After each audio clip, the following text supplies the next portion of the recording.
Jeff Gripper is Atlanta's first world karate champion. As a 23-year-old Marine, he began learning karate after getting hooked on Bruce Lee movies. Well, it started out with the movies. I watched these Bruce Lee movies, and I saw the beauty in the movements and the control that these people had, and I felt that I could achieve that same type of control over my body. I took it so literally that when I went to bed, I dreamed about karate. When I woke up, I was still dreaming about karate. I would constantly try to put these movements in use. I remember when I used to go on forced marches with a pack on my back, I'd be walking down through the woods with my boots on, and I'd be kicking trees. After leaving the Marines, Gripper enrolled at Ohio State University and became interested in full contact.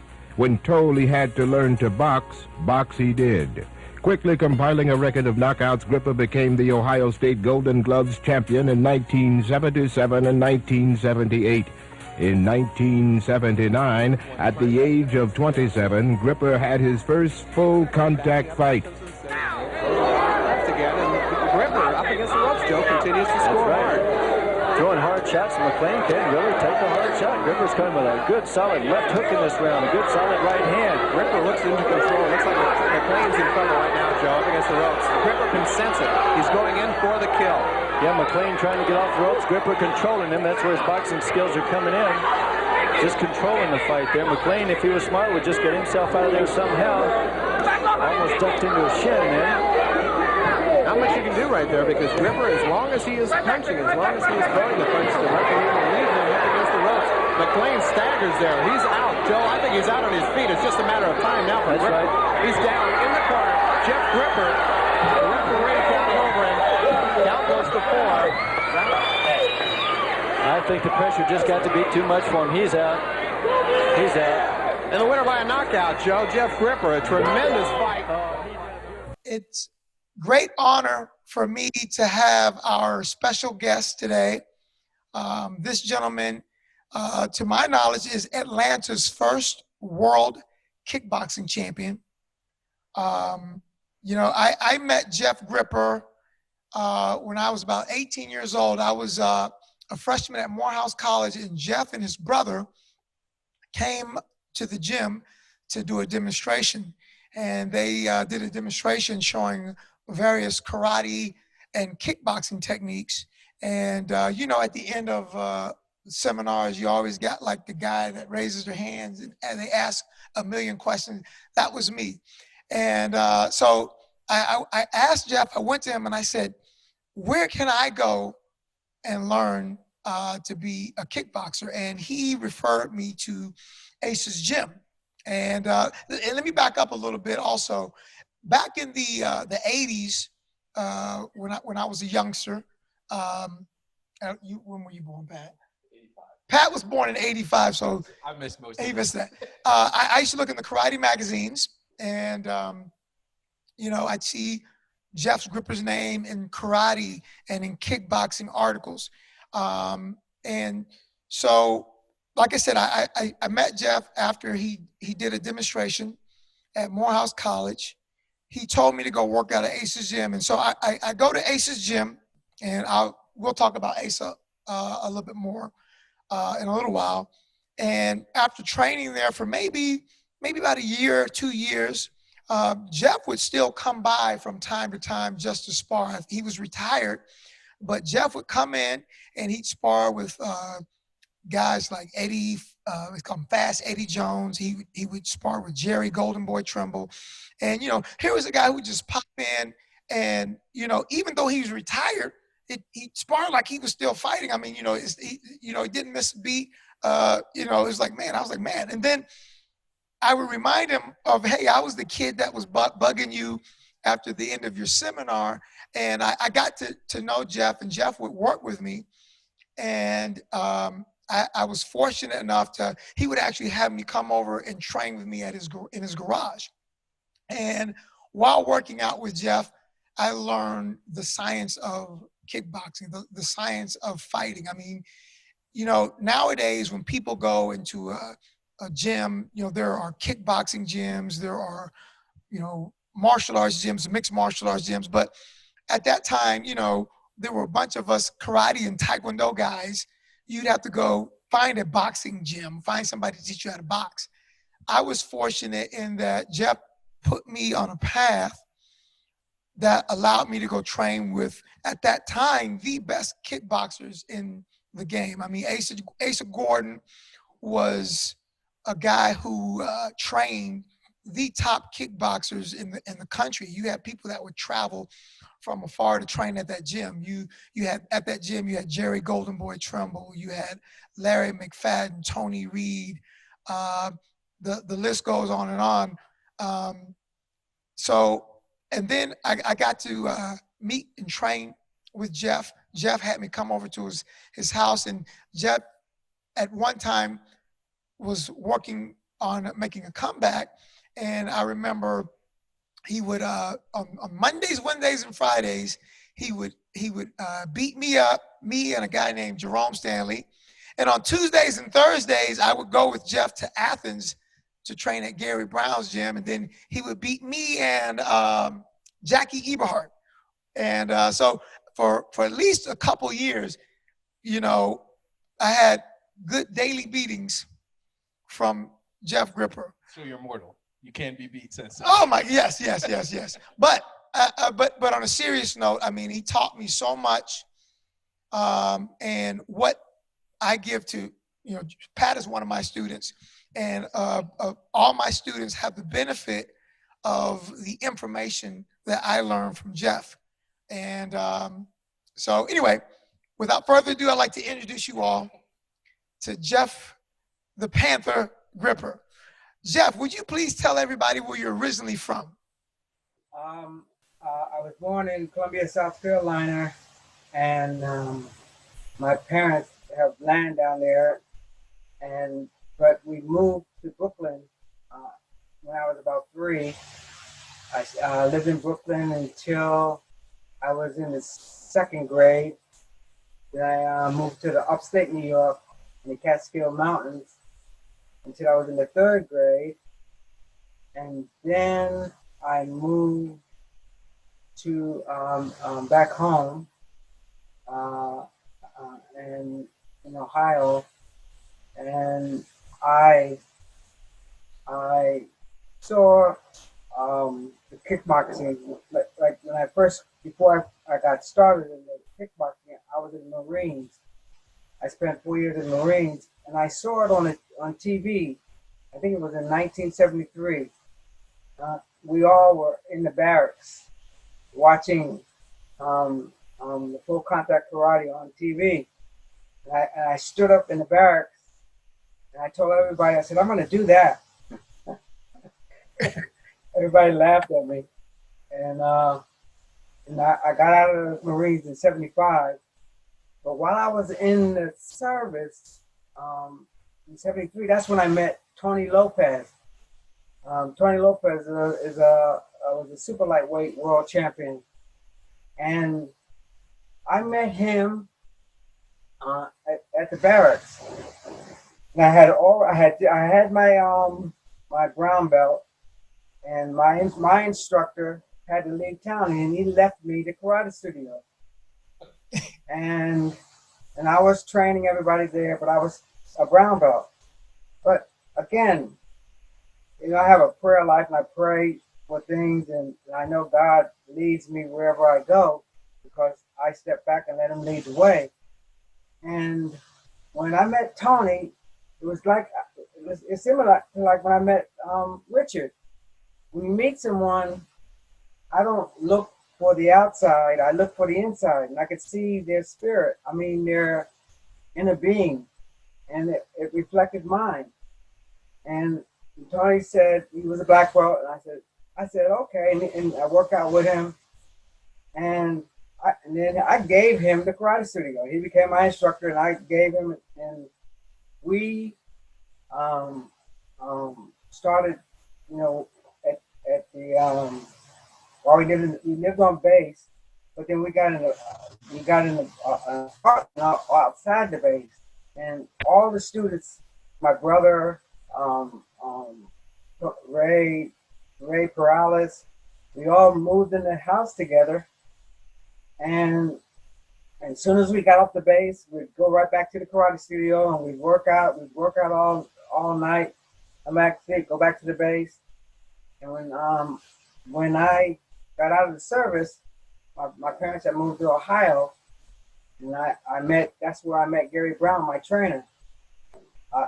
I was up there. I was a member of the Columbus Karate Academy, Dave Rupart and Paul Keller, and they were I think Ishin-Ryu, and I was training with them. We started going to tournaments, and then it was around 19. I think it was around the 19. The Olympics was coming up, and I wanted to fight in the Olympics. And I don't know if it was 72. I think it was 70. Or 76. 70, Was it the same one with Sugar Ray Leonard, the 76? Hello? Was it the same as Sugar Ray Leonard, the 76 Olympics? Yeah, right.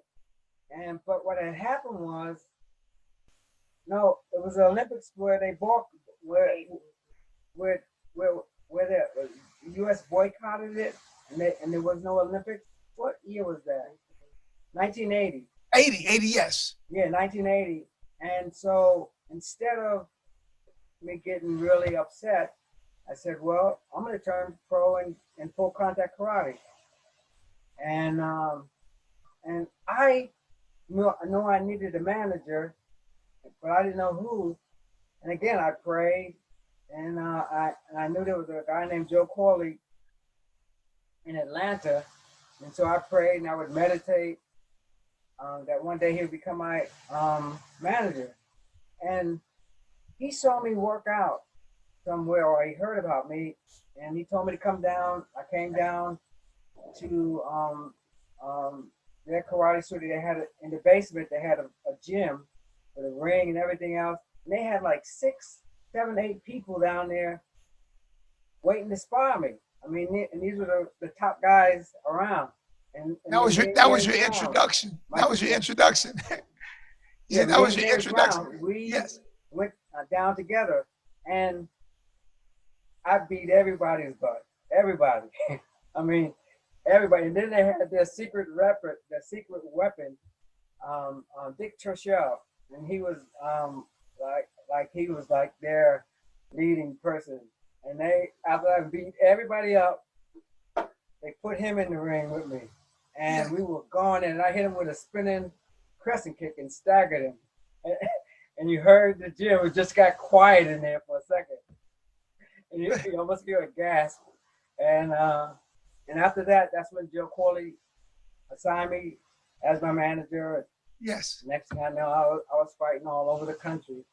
And then I think I fought in Canada, Venezuela. But the greatest part about it was I was following my dream.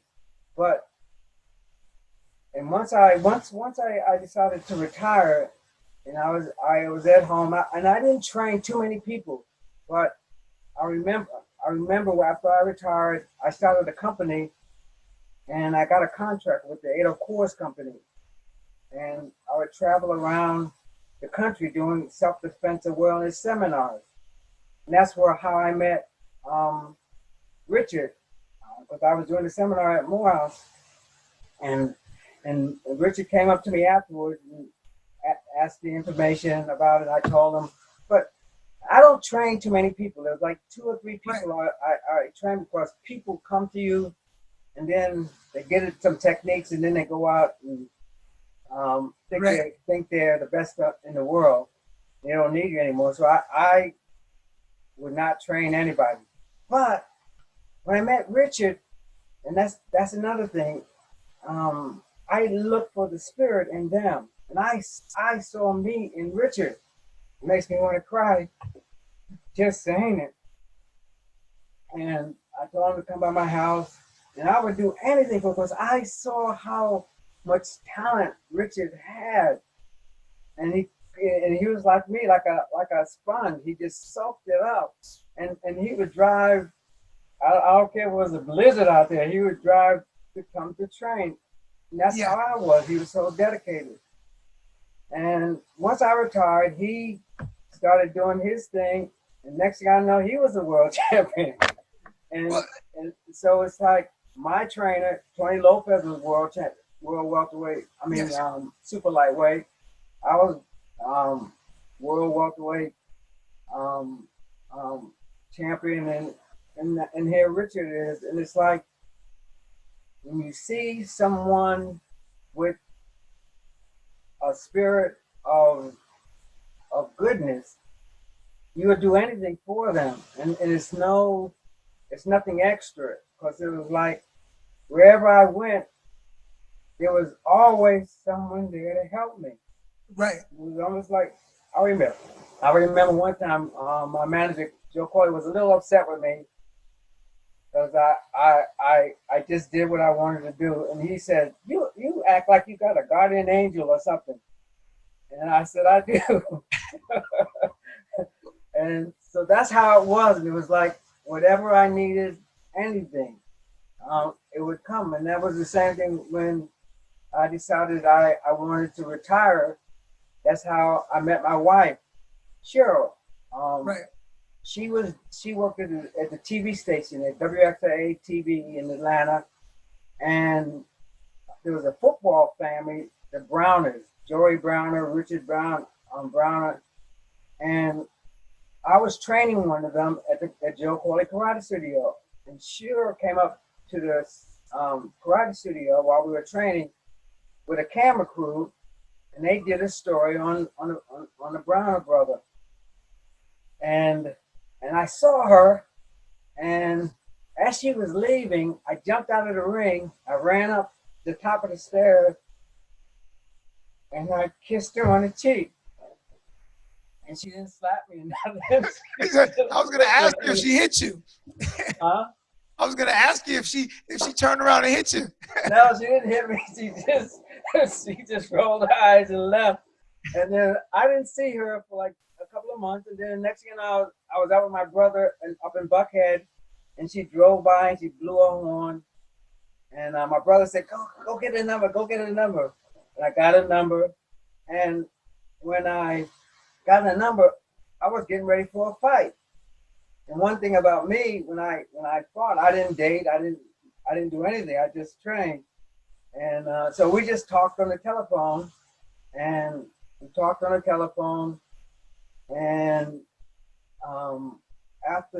we talked for a while, she took me to the NAACP was having their Freedom Fund dinner, and I went to this big dinner with her at the NAACP, and at the same time they were raising money, and what I did, I donated my purse to the NAACP.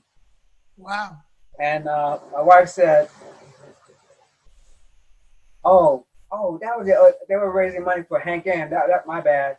They were building a statue at the place out at the stadium, at the baseball stadium, and they needed money, and I donated my purse towards that." And my wife was so moved by that, it just brought us closer.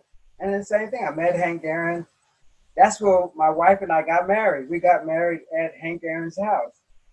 Oh wow! And it's almost like he had adopted us. Wow! And so it's like my life is like a fairy tale. But again, it all goes back to how my parents raised me, and I always put God first, and I always see the best in everyone, and I look for the spirit in them. And even when I went out there to fight, I wasn't going out there to fight with my anger. I had to figure out a way how I could fight to the highest level. And I prayed about it, and the Lord told me that if I didn't, in my prayer, that I had to fight to my highest ability, because if someone beats me, then they may try to fight someone else better than me, and they may get hurt. So it was incumbent upon me to fight to the highest of my ability. So when I went out there to fight, I went out there to destroy people. And my Right. trainer would talk to me saying, we're going to kill this person, we're going to kill. And when I say take this person out, but he would use different language. I mean, really, really profane language to get my hair sanded. So when I went out there, I was going out there to destroy and kill. And I remember having some fights.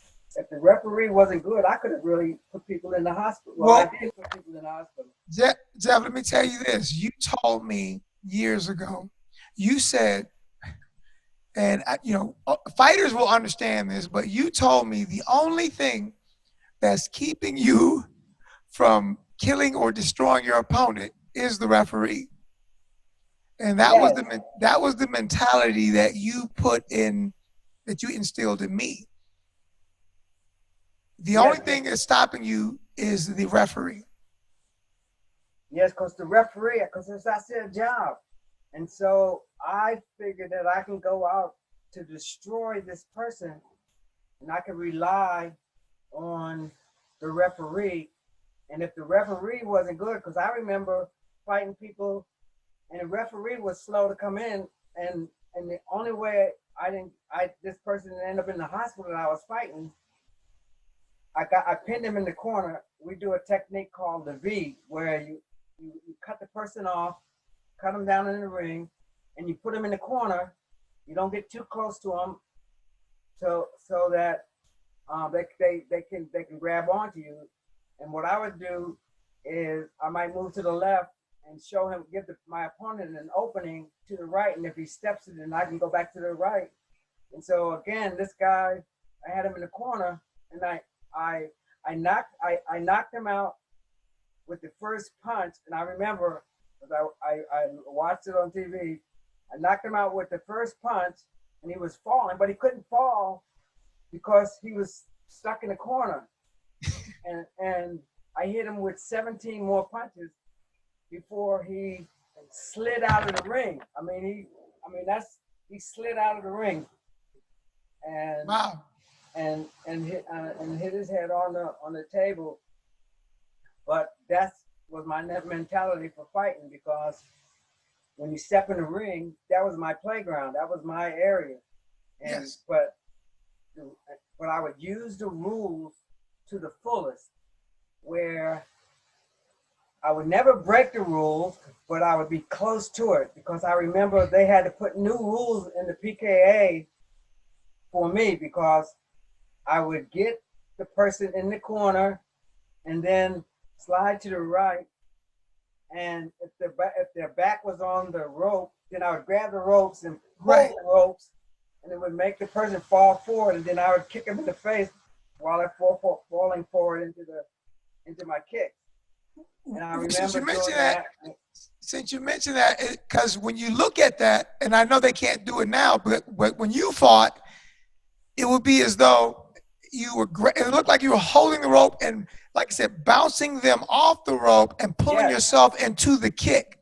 Yes. So, nowadays they can't do that. Yeah, so you're saying they changed the rules after that? Wow. Yeah, they changed the rules because they hadn't had a rule that you couldn't grab the ropes like that and do that, but they stopped that. Wow.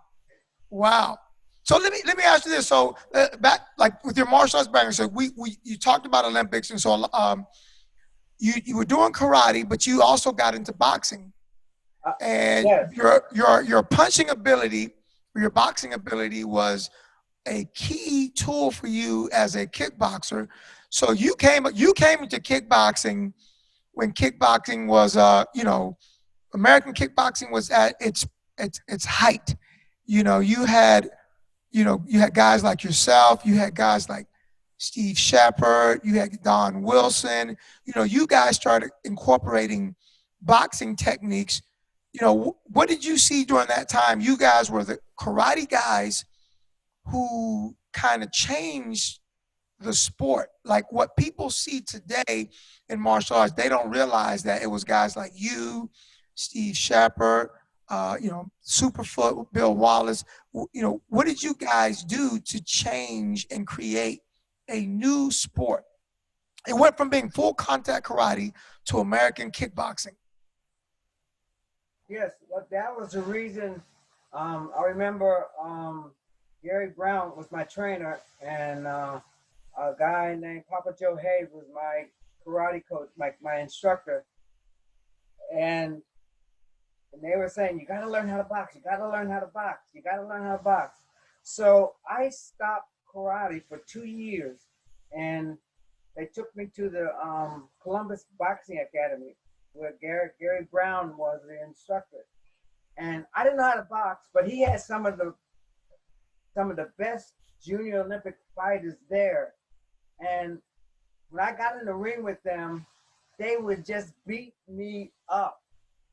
Because I didn't know, and sometimes I would come out, my eyes would be red, where they would just have tore the skin from under my eyes, because I wouldn't stop. And this went on for 4 or 5 months. And then once I caught on, I started tearing them up, and they were always afraid to get in the ring with me. Right.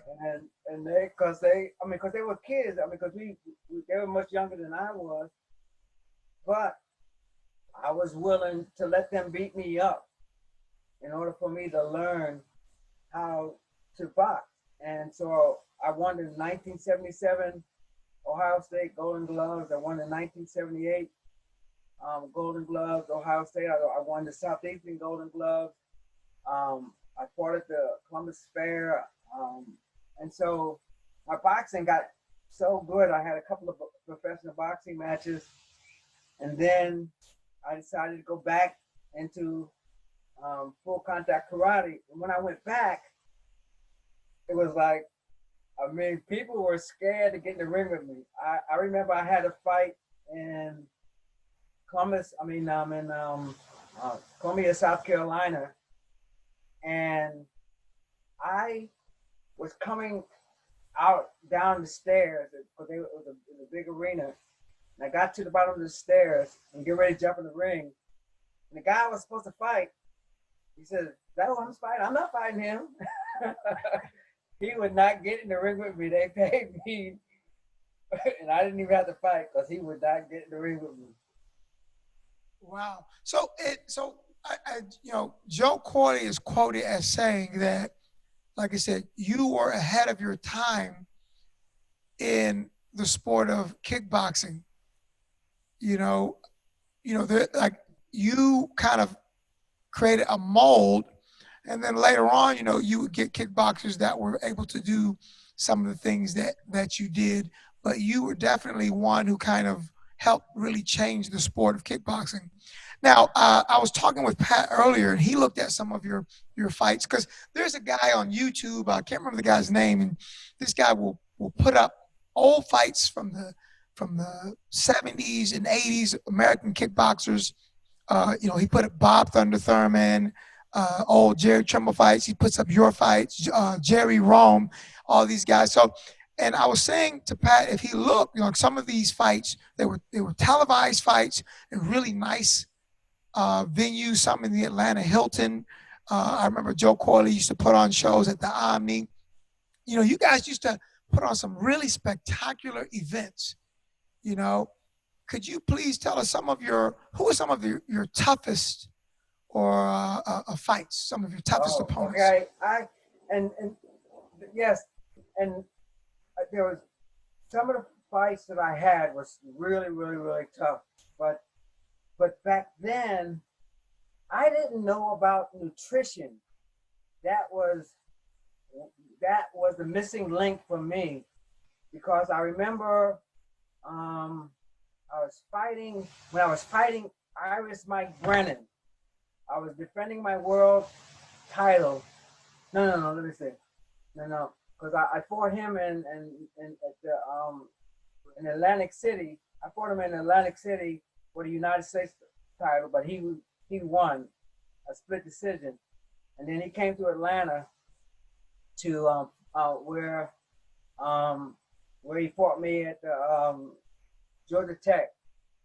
But I hadn't realized about the nutrition. So when we fought a 12-round fight, and and for the first 6, 7 rounds, I was just tearing him up because I knew I trained, I knew I was ready.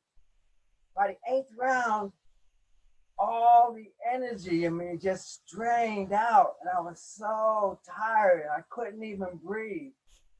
And then he dropped me in a round, and then I got up, and then at the end of the 11th round, I was so tired, and I came back to the corner, making me want to cry just to say it. I came back to the corner, and I sat in the corner, and I said, God, please help me. and because I couldn't breathe, and I couldn't hold my hands up. And so the bell rang, I went back out, and that was the best round of the fight because I had pinned him on the ropes, and I wouldn't let him get his kicks in. I wouldn't let him do anything, and I just stayed on him. And then the bell rang. When the bell rang, they had to carry me out because I couldn't breathe. Because I couldn't breathe. I didn't have no energy left, but I wouldn't give up. And but I won the fight. But I realized, and it was a spiritual understanding. It's like I realized that God mainly comes in when you've done all that you can do. Right. And then when you ain't got nothing left, Yes. that's when God is going to come in. And that's what he did for me because I had nothing. But I didn't give up. And you just don't give up. And if you ain't got the breath to do it, you Right. still don't get up. Don't give up. And if you have that attitude that you're not going to give up, and you do all that you can, then the Spirit of God takes over. And that's what he did for me. The Spirit of God took over because I don't remember fighting the 12th round. Wow.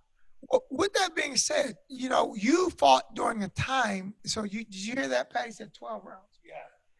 So in today's kickboxing, modern kickboxing of the day, they kind of, you have K1 kickboxing, you have this glory kickboxing, Thai boxing. So fights nowadays are 3 or 5 rounds max. For a world title fight in today's kickboxing, it's 5 rounds. But what was it like? Like I said, you fought 12 rounds. For me, as the American kickboxing kind of started to kind of go away a little bit, and then you start getting then the fights, they started changing. So we were doing 5-round fights. For me, my longest fight in kickboxing when I did American kickboxing was 9 rounds. Mm-hmm. You did 12 rounds many times. I mean, you guys like Benny the Jet, guys like Don the Dragon Wilson, you guys were doing 12-round fights. What did you do to prepare, to train, to do 12 rounds? And that's where it comes back to having the right nutrition. It's like I learned that you're gonna fight exactly the way you train.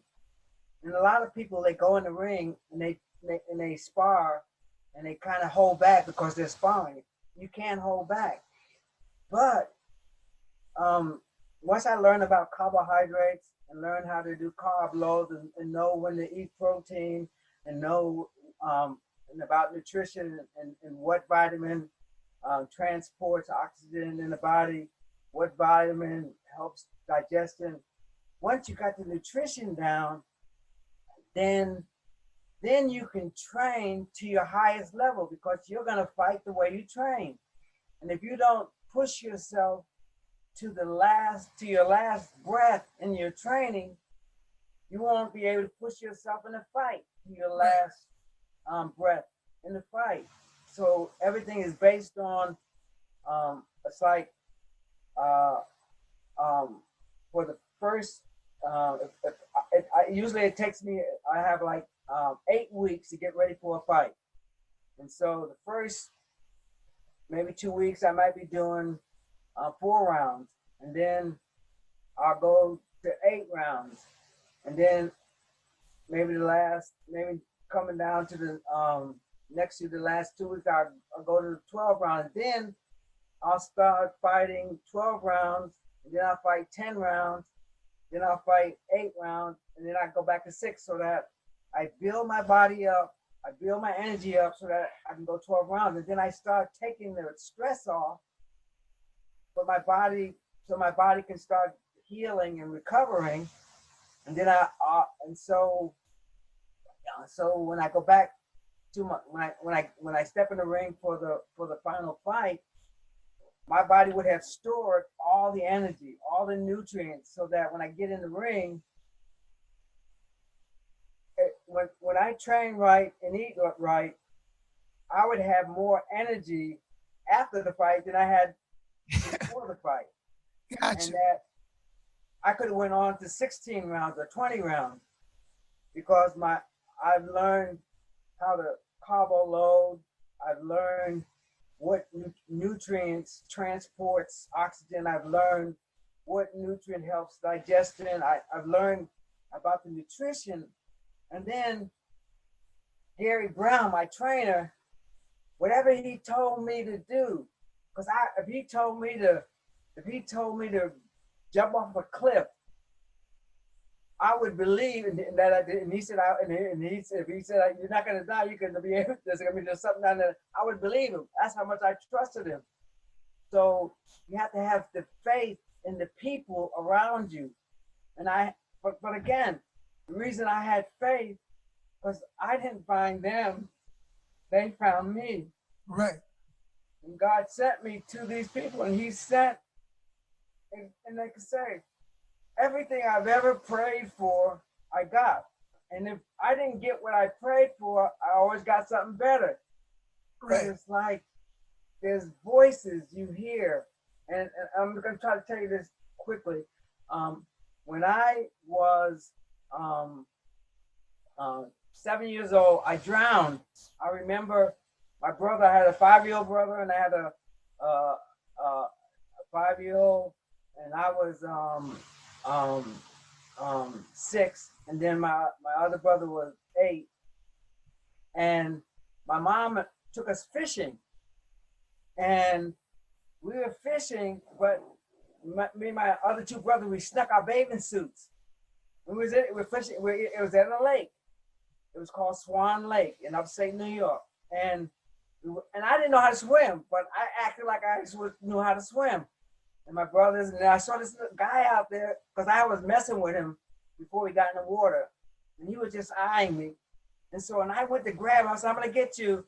And I didn't know he was treading water. He would look so still, and I leaped for him, and he was treading water, and it was a cliff. I leaped off under the water, and so when I tried to stand up, I just went under, and I was down under the water, and I remember trying to breathe underwater, and I remember I couldn't breathe, and I couldn't swim, and the water was coming in, and it just got real quiet.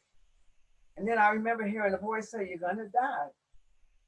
And then I surrendered to the death, I guess, because I remember it feeling like I was eating joy, and I was just happy. And the next thing I know, I heard somebody say, he coughed. And what had happened to my brother, my 5-year-old brother, had ran and found somebody that worked there, and he went out into the ward. They kept looking for me, and he found me.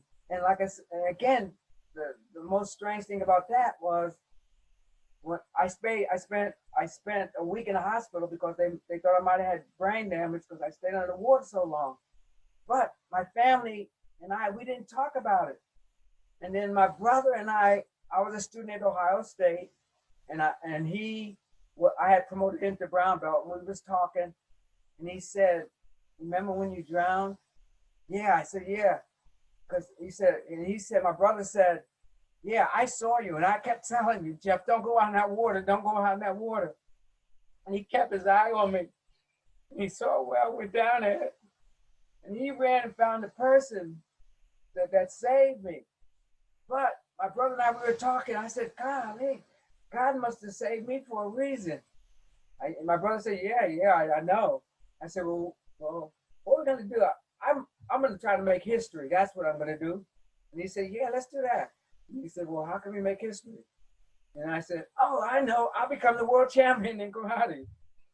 And that's how I decided to become the world champion, because I know God has saved me for a reason. And the way I am, I didn't want the accolades. I just wanted to be able to tell people how to become a better person and how to rely on God, so that whenever you need anything, if you know how to pray, you'll learn how to hear, but you have to learn how to listen. And you got to hear what the Spirit is saying.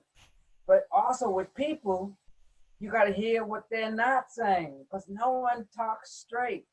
And most people don't even know what they're talking about. So then I can hear what they're not saying. And so now it doesn't matter who they are. If I talk to them, I could talk to them. If they have a problem, by the time we finish talking, they don't have the problem anymore. And they'll come to me in a few days later saying that their whole life has changed. So the Spirit of God, the Spirit that that drives everyone, is here and now. But most people don't know how to stay in the here and now. They go either into the future or they go into the past.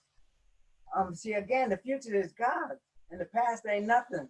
The only part of the past that's eternal is any love that you gave and any love that was given to you. Everything else has to be forgotten. So if you're going to go to the past, and even if it's a terrible thing, there are people around you that are really trying to help you. But we only remember the terrible, and we play the terrible over and over again, and that ingrains in us. And so we don't think that anything good is going to happen. But if you can go back and remember all the people that said, boy, you better stop doing that, you better do this. And the ones that are hugging you and holding you and they're standing over the bed, those are the ones that has the love. And then you could remember that love. Then you could bring that love from the past. And then I've learned, if I'm going to go to the future in my mind, I'm going to go take a look at what God has in store for me. I won't touch anything. I won't try to change anything. I'll just come back to the only time that you can make a difference. And that time is now, in this moment now. That's the eternal moment. And most people will spend all their life in the future or all the life in the past. And they won't use that eternal moment to do what God would have you do, because he'll be there with you in that moment. And then you can share that moment. And then when you look at the person, you won't see them out of your past. You won't see them out of their past, because our past is unholy. And so if you try to use an unholy past now, you're just going to destroy everything that's good. But if you wait and use only the kind and only the light, and bring that back to the now, and if you're going to go to the future, bring the light there back to the now and stay in the now, then you have the light of God guiding you, and so you won't stumble. And if you do stumble, he'll lift you up that really fast. Yes, sir. Well, and let me ask you this too, Jeff. Now, a lot of people don't know this about you. Like I said, in addition to martial arts, from a business standpoint, and also even with politics, you did an exhibition bout with Mayor Andrew Young, right? Yeah. And could so like I said, you've done work with, like I said, you're good friends with Hank Aaron. You've done. So tell us about some of your relationships with some of these business and these politicians, and also a lot of people might know this is you've done some work in film also. Yes. Could you please tell us about that? I did a fight for charity with Andrew Young, and Could Andrew ambassador. could he fight? Yes, Do a we good did. job. We did. We fought at the Atlanta Hill. Was it Atlanta Hilton? Yeah, we fought at. I mean, see what had happened was we got my wife produced the function. It was a grand function, and what we got was my purse was sponsored by the Adolf Coors Company. Okay. All our purses was, and then Andrew Young, Ambassador Young's purse was sponsored by the it was sponsored by the Coors Company, but he gave his money to the Martin Luther King Center. Okay. And so the fight was for the Martin Luther King Center, and then my money, I was when I retired, I also did a lot of volunteering, and I was trying to figure out what I wanted to do. I remember my grandmother; she would always talk about cerebral palsy. It makes me want to cry just to think about it now. But so I went to the Cerebral Palsy Center, and I volunteered. And I did that. I was doing that for two, 3 years, and all the kids there, they had the cerebral palsy, but I would help them walk and play games with them and do things. So my purse went to the Cerebral Palsy Center, and the Ambassador Young's purse went to the Martin Luther King Center. So yes, I tried to do my part to give back. I also did reading at A. Philip Randolph Elementary School. I read to the first and second grade for 18 years. Wow. Every Tuesday, I would go there and read to the kids, and the principal and the teachers, they loved me because I had so much fun with the kids, and the kids would have so much fun with me because I was able to act like a kid when I would read. And so while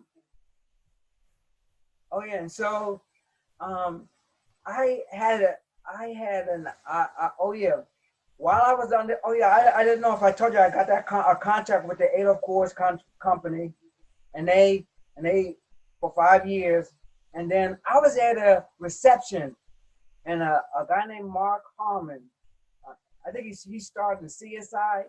Do you know what I'm? Yes, I know Mark Harmon. Okay, yeah, so he was there, and I was in, and I said Mark, at Chapter 11, I asked Mark, I said, I want to get into acting. What do you recommend? He says, well, just use your martial arts. I said, oh, okay. And so I'm trying to remember what was the first movie.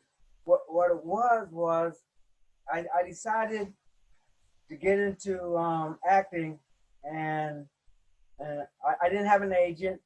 And so someone told me to, just start doing extra work. And I started doing extra work. And next thing I know, they saw me in something. And so then I started getting parts, like small parts. And then I did a martial arts thing. And then there was a stunt coordinator. He said, why don't you just get into stunts? Because that was, now I remember. You remember Into the Heat of the Night, the TV series? Yes. Well, since you mentioned the Heat of the Night, I remember you had a party you invited me to at your house, and I got to meet some of the people that were like Howard Rollins. Yes. You introduced me to him. Do you remember the show Heat of the Night? Yes. You remember the guy Archie Bunker? What was the guy who played Archie Bunker? Yeah, Carol O'Connor. Right. So anyway, that show, they did it in Covington, Georgia, correct? Yes. Okay. And that, so you work with them on that show? That's how I got started, because it was through Howard Rollins. I remember, and it started at the Bill Pickett rodeo. He was a grandmaster of the rodeo. Okay. And Adolf Coors Company was sponsoring it, and I was on a contract with Adolf Coors, and Howard and I was at this reception, and he and I started talking. He says, "Well, I'm getting ready to do a TV series in 3 months, and I'll need a personal trainer. Would you be interested?" And I said, "Sure." And 3 months later, MGM called me and said they starting shooting. And so I went out to the set and I met Carol O'Connor and the producers, and they hired me to train Howard Rollins. And for the first year, that's all I did was train him. And then the second year, I said, I asked Howard, I said, how could you give me a part in Any of the Heat of the Night? And he said, "Oh yeah, I'll talk to Carol O'Connor." And then Carol O'Connor sent the stunt coordinator, and he came to me and said that you are a black belt. And I said, "Yeah." And so they started me doing stunts. And I remember I was in this episode where there was a big fight, and right before the fight, Carol O'Connor was there, and these guys came to beat me up, and then Carol O'Connor gave me a line in that and I remember what it was. What that man doing here? Something like that. And after that, I did that stunt, and then they said, "Well, we can't pay you because you're not with the Screen Actors Guild." So I went and I was able to join because Carol O'Connor gave me that line. I could join the Screen Actors Guild, and at that time it was like only $500. Now it's like $1,700 to join. But I joined. And once I joined the Screen Actors Guild, then I started getting movies all over the United States. And I did Hannibal. I did In the Heat of the Night. I did Interview with a Vampire. I remember I did a scene with Tom Cruise where it was his first kill, and Brad Pitt had just turned Right. him into a vampire, and I was his first kill. So they was coming out to kill me, and I remember they had to put Tom Cruise, Brad Pitt, flying out of from the sky, and they put him on a crane, and I had to run, and he landed on my shoulders, and I started to run with him on my shoulders, and I fell down, and that's when he bit me in my neck to kill me. But I got to do acting with some really, really great actors and stunt people, and it was like I was living my dream. It was like, how can it get any better than this?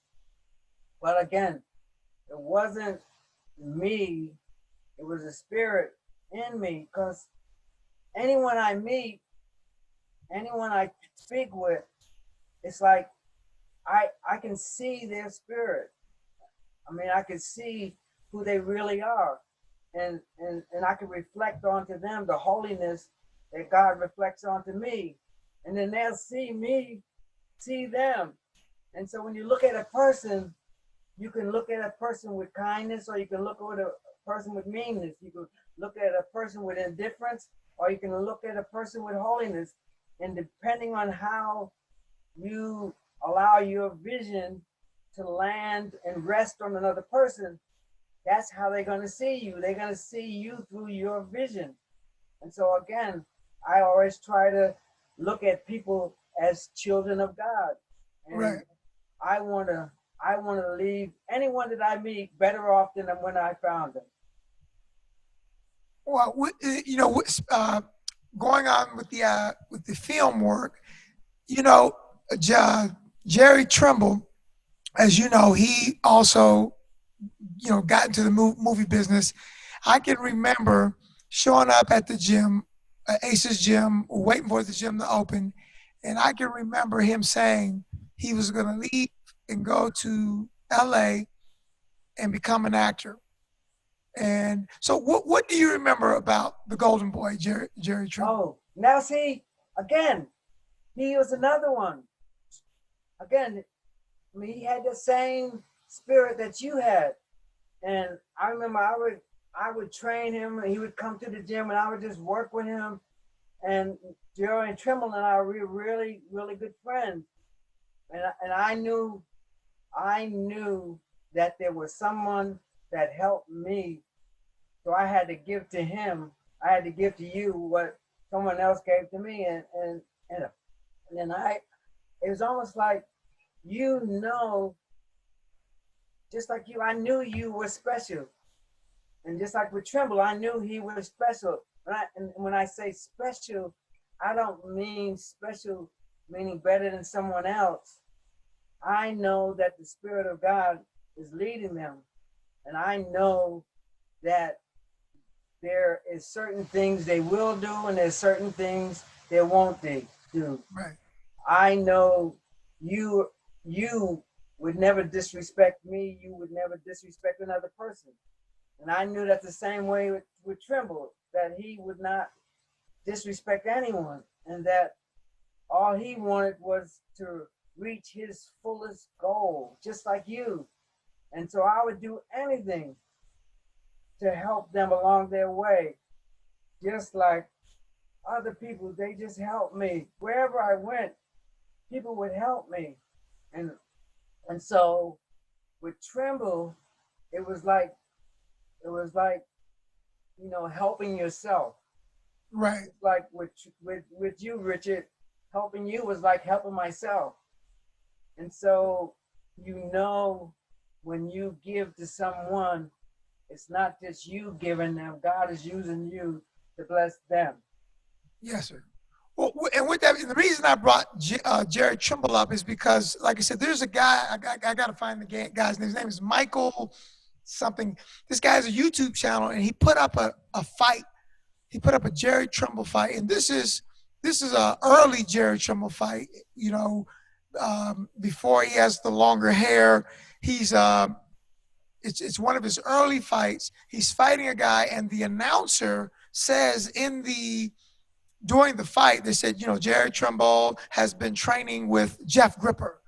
And, it came to mind, and I just saw this a few days ago. I'll make sure that I find it and I'll send it to you so you can see it.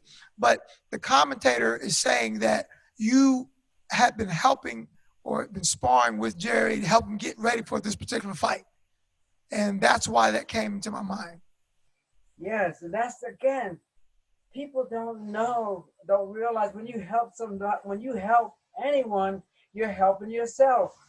We're reflections of each other. So,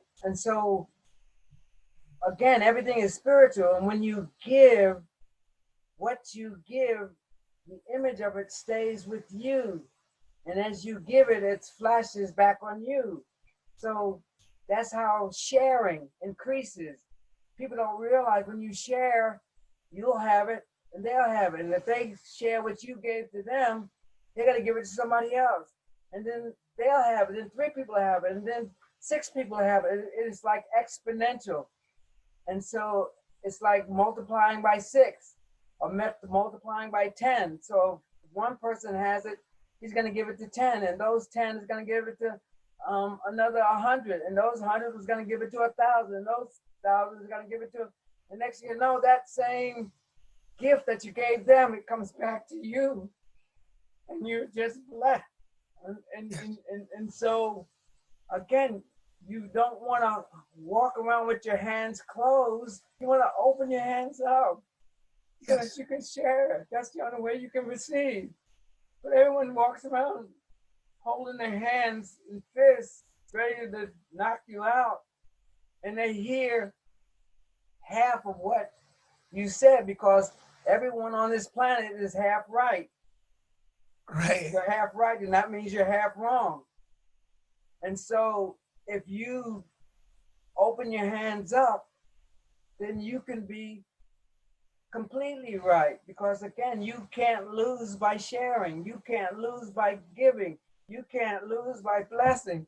You can't lose by being kind. I'm sorry, whenever I talk about kindness and innocence and holiness and truth, it makes me cry because I know the Spirit of God is in me. And those are his gifts to us. And I've been sharing so much. I'm so full. I could explode. And so, again, I'm not alone. And just, I remember, I have to tell you this. I remember after I won the world title, and I didn't have nobody to share it with.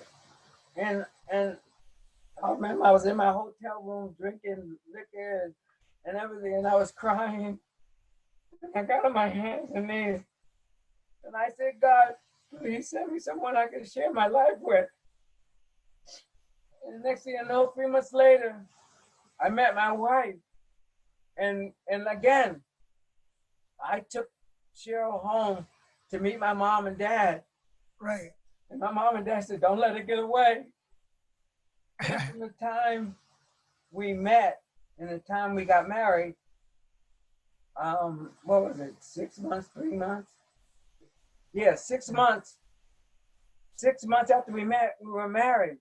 Right. That was 38 years ago. And so happy anniversary. Happy. So you guys had an anniversary recently, correct? Yeah, October 9th. Oh, happy anniversary. Yeah, and the reason I can remember it because October 10th is when I won the world title, so I know they were close. So I won the world title in 1981, and she and I got married in 1982. Wow. So Jeff, with that being said, I mean, like I said, you're a world champion, and people think because a fighter attains a world championship, that right there, like, is, the be all end all. I mean, you've hit this point where you've accomplished this title. What does that mean to you as a fighter? What does that mean to you as a person? Do people think that if you win a world title that it gives you happiness? What does it really mean to you? Well, to me, it's like one of the reasons why I won the title, because I know God has blessed me, and then he's given me his wisdom. And so if I'm the world champion, at least people will take 5 minutes or 2 minutes to listen, but I give you your 30 seconds. Right. They'll listen to you. And so that was one of the reasons I wanted to win the title, so people would at least listen to me. And so, but again, what winning the title taught me who I wasn't. Okay. And I wasn't lost. I wasn't limited. I wasn't doubtful. I wasn't alone.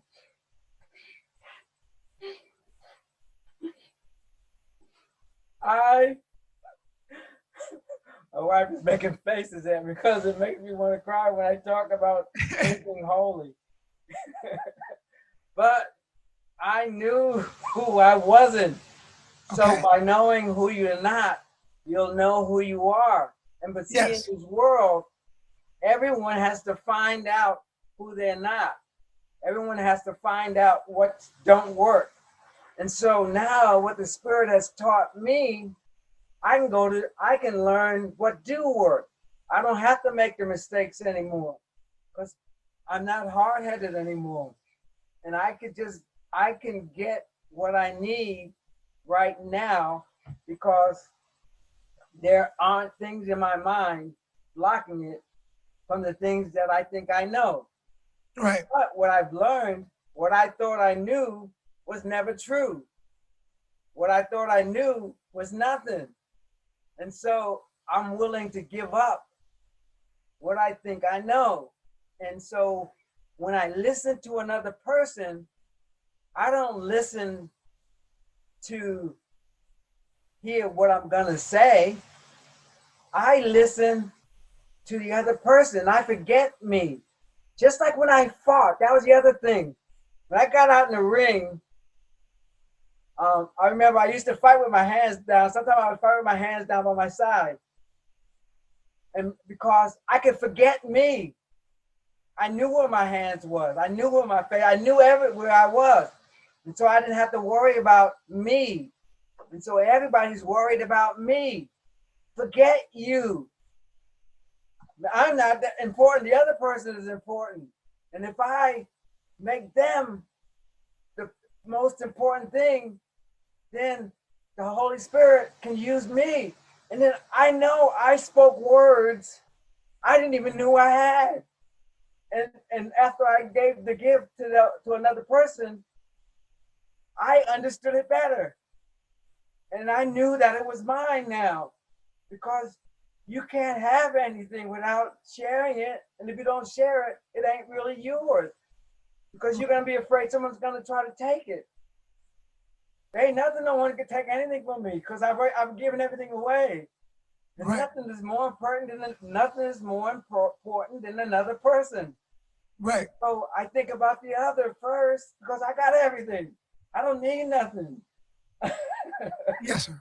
I don't need anything. And so, and at first it throws them off for just a second.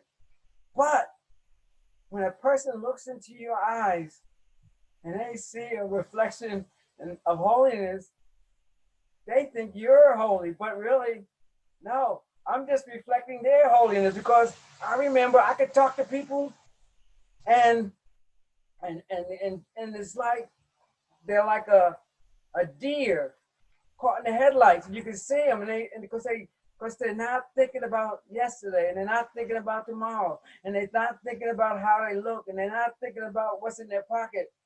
They're hanging on to every word.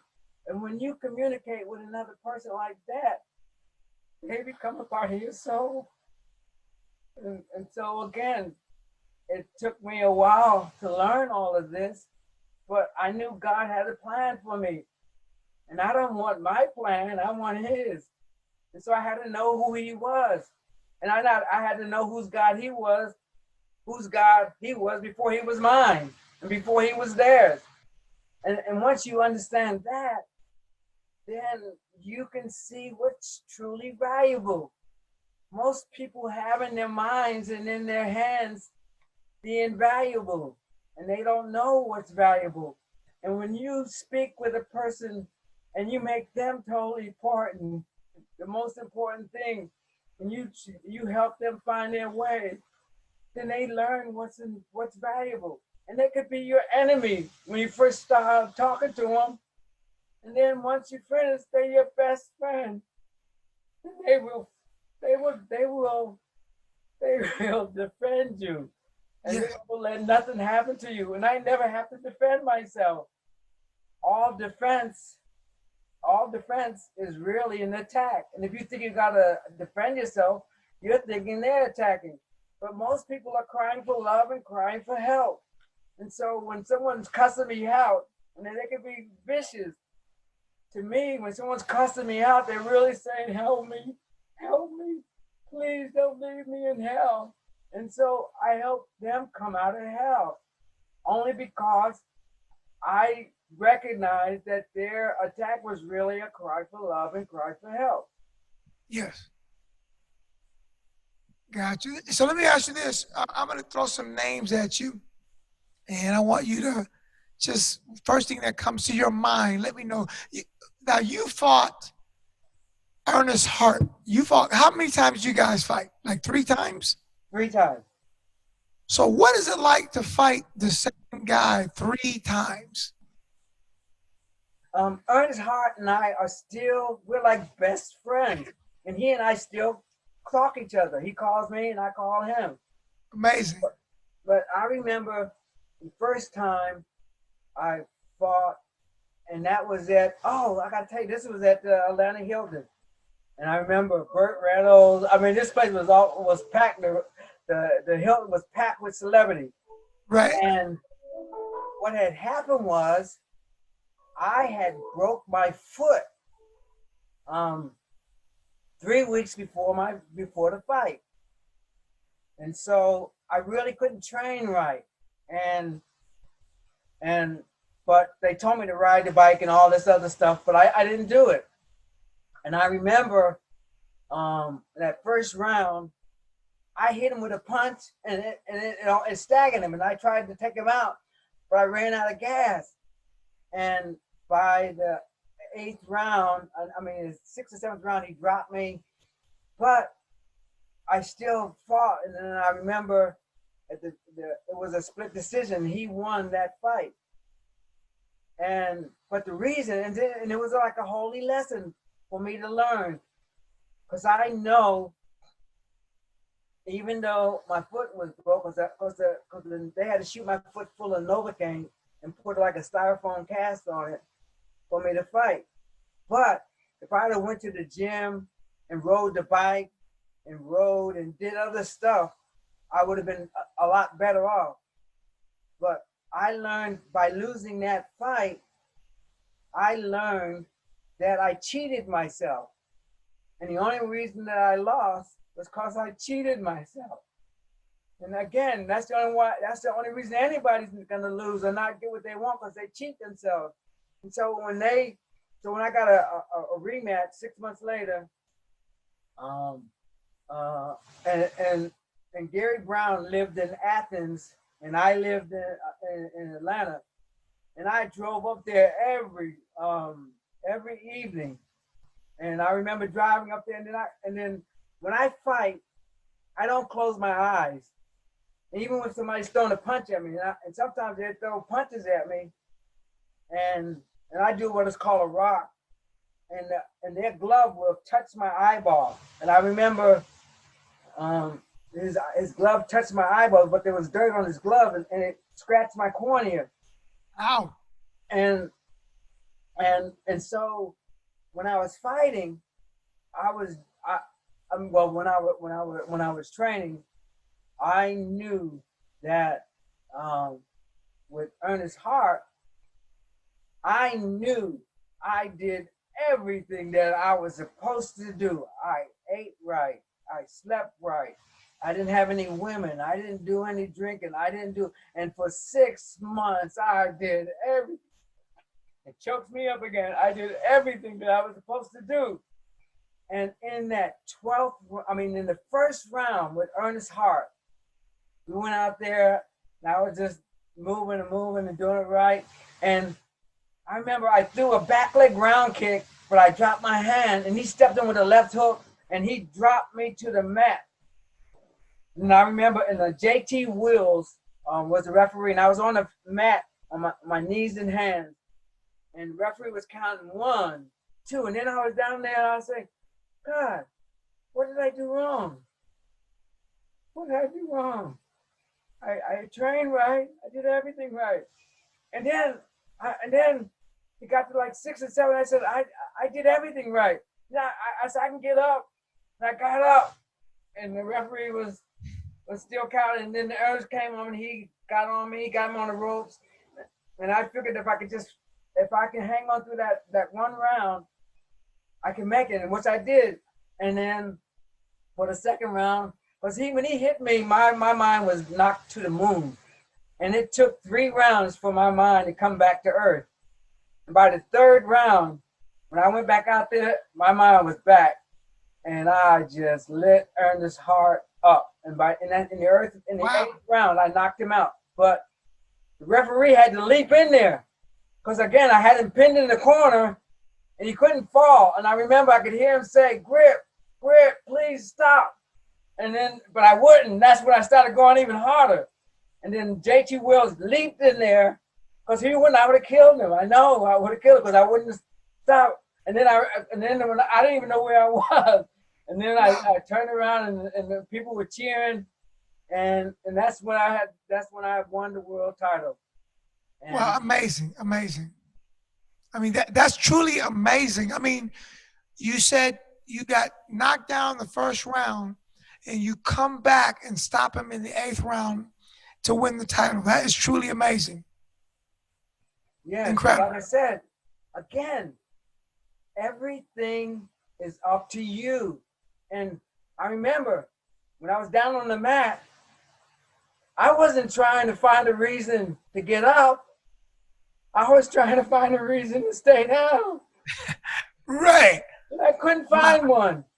I couldn't find one. I said I can get up. And that's what we got to remember. We are going to find a reason when things get really, really, really, really, really, really bad. We're going to find a reason to justify this badness. If you've done your homework and you've done what you have to do, you'll know there's no reason to fail. There's no reason to give up. There's no reason to surrender, because you know that the Spirit of God is there waiting on you to do, waiting for you to use him. And to know that you've used him to get ready for what you have to do. And if you use him to get ready for what you have to do, there's no way you can fail. And like I said, I've learned more from the fights I lost than the fights I won.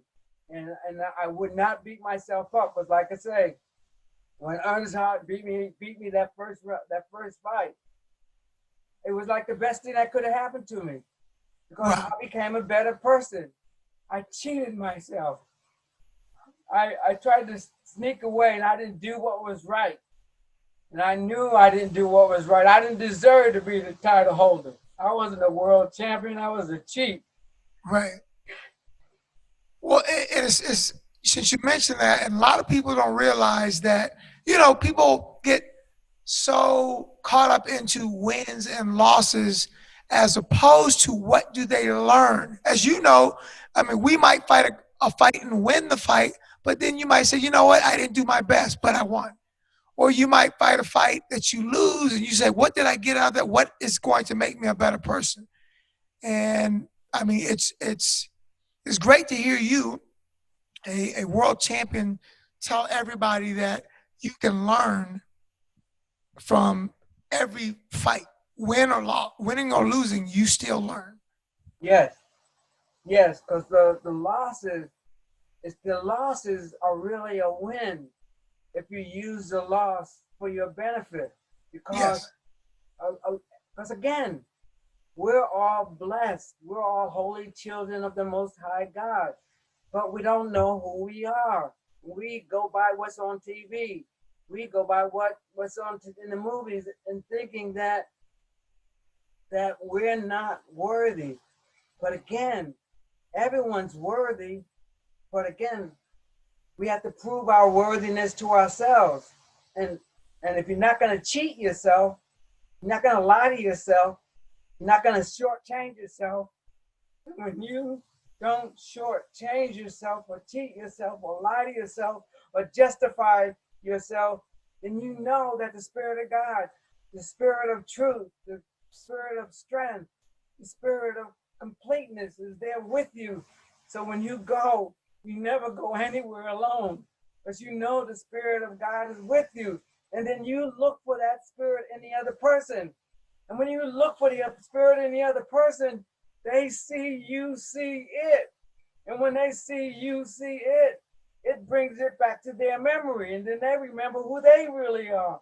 And then they're ready to go out there and conquer the world on its own terms. And so there's nothing that can stop us but ourselves. But everyone is being shortchanged because they're going by the concept of the world's idea of self. I go by the concept of self by what God said and what God did, and who followed God, and whose God was he before he was my God, and the God of Abraham, Jacob, Job. Again, it makes me cry just thinking about these men that were just ordinary people, and God came to them and gave them his strength. And God did the same for me. He gave his strength to me. And that's my job, is to give his strength to whomever. That's why I read to the 5 and 6 and 7-year-old. I want to give them the strength to know that they're worthy. And then I used to teach seniors. That's how I got my contract with the 8 Chords Company. I put together self-defense seminars for seniors. And I would go to, and then it's like, well, how? And I got paid by the seminars. And I said, well, how can I, where are the seniors? And I said, well, you got to go where they are. And then I started going to senior citizens places, and they were packed. And the seniors, they loved me because I came there. And then those seniors would keep teaching me. And so, again, people forget that they're not here for themselves. They're here for God's children. And God's children are our brothers and sisters. So whatever I do to you, I do to myself. And so I'm going to make sure I do all that I can for you. Yes. What I do for you, it comes back to me. And again, there's no loss. And again, if you get your mind right, because again, I do a lot of meditation, and I'll meditate when and people say, well, what's meditation? It's stilling the mind, because the mind means movement. And the mind is going from one thing to the next thing to the next thing. But if you can just stop that mind, and that's what happened when I was drowning. When I went underwater, it was quiet. I couldn't hear nothing. And I couldn't breathe. I couldn't do anything. And I tried to swim underwater, but I couldn't do nothing. But it was quiet. But I heard that voice say, you're going to die. Like I said, when I surrendered to that voice, that's when the joy came. But see, death is not an end. Death is the beginning. So I know there's life after.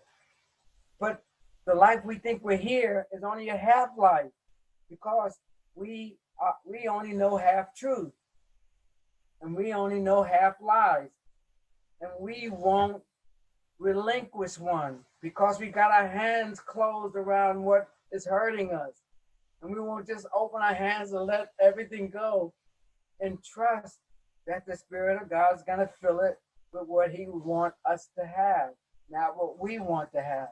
And so now, I always say, thy will be done. I don't want my will, I want His will. And once you get that perspective, nothing bad can ever happen to you. And again, my wife, she says I'm the happiest man that she's ever met. And I know, because I'm full of joy. And again, because I search. And again, I have a place in my closet where I go, and I spent 3 years in the closet. Now that, when I say in the closet, I meant in the closet with a chair, meditating, and in the dark. And I would meditate, and I would listen, and I would hear Him. I would hear the Spirit of God. And when I would come out of the closet, I would be so full of joy. And even when I go to Kroger's, I went to Kroger's last night, and this lady, I don't even know her, but she loves talking to me. And anyone calls, and then I have my grandkids with me. I go places. They says, "Do you know them?" I said, "No." She says, "I thought you knew them. It looked like you talked to them like you knew them." But that's how my father was. When we drive, because we lived in Connecticut, and then we'd go drive to South Carolina, and we have all these stops. My dad would stop, and he would be talking to these people, but it was like he was talking to them like he knew them. Dad, do you know them? He said, "No." But now I understand, because if you have a pure heart, you're gonna reflect that on other people.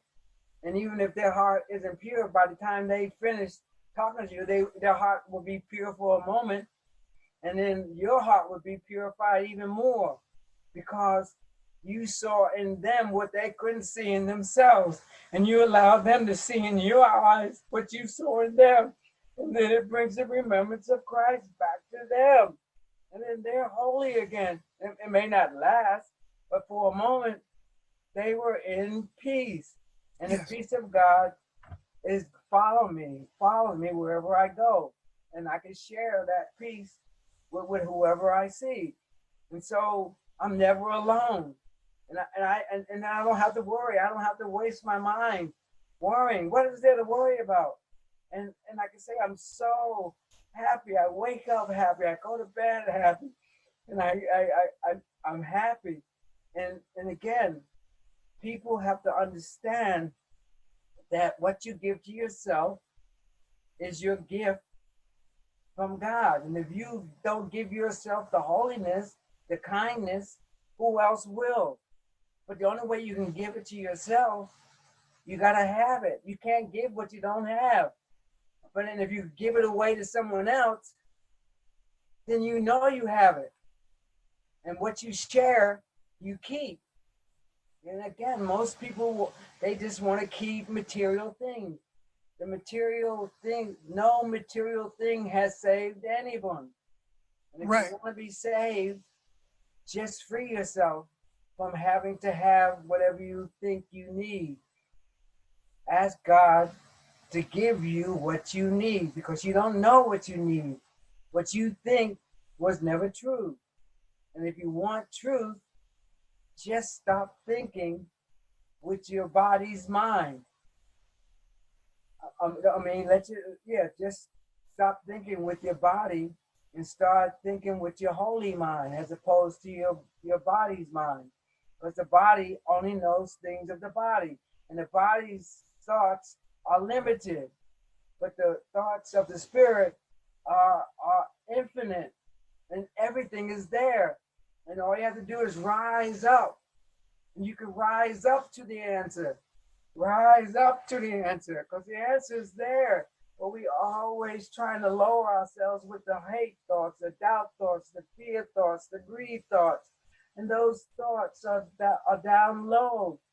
And so when you just let them go, and you just rise up, just to think of, just for a moment that you're kind, just for a moment that you're holy, that God knows that you're his son, then once you do that, then you free yourself to give to others and to join others. And then others won't be others, they'll be your better self. And then people will be reminding you of your better self as opposed to the self you're trying to get away from. Because the self you're trying to get away from is your baggage.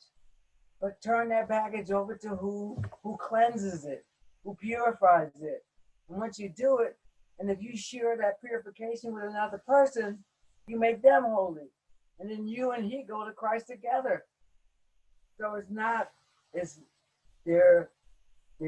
everything has a purpose. Even this pandemic has a purpose. And you give it a holy purpose.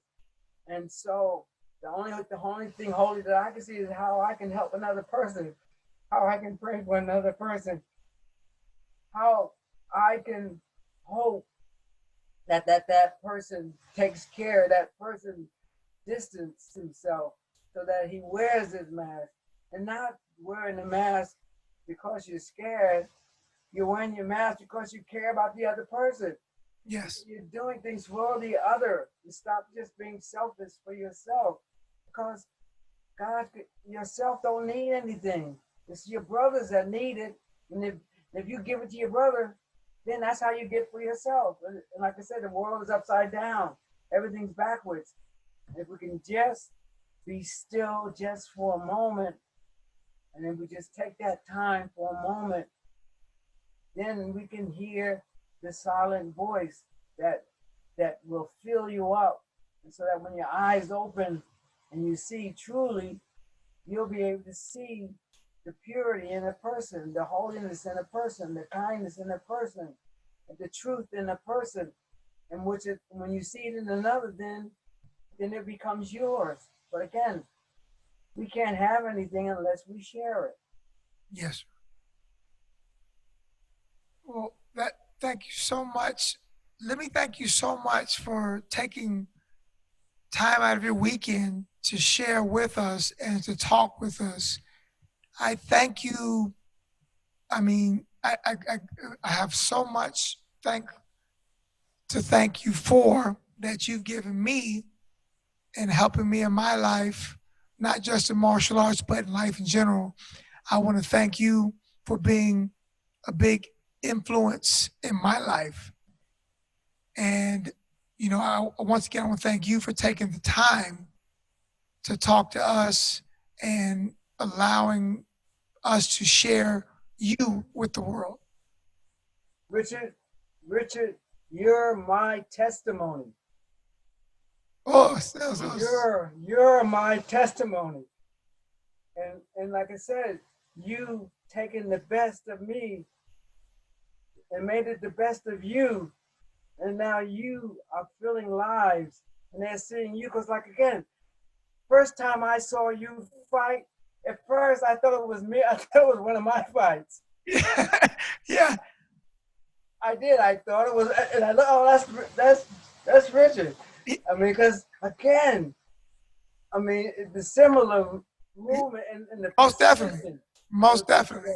the precision, the purposefulness of your technique, the power. I learned from you. I know. And I thought, like I said, I thought it was me. I saw one of your fights. I thought it was me at first.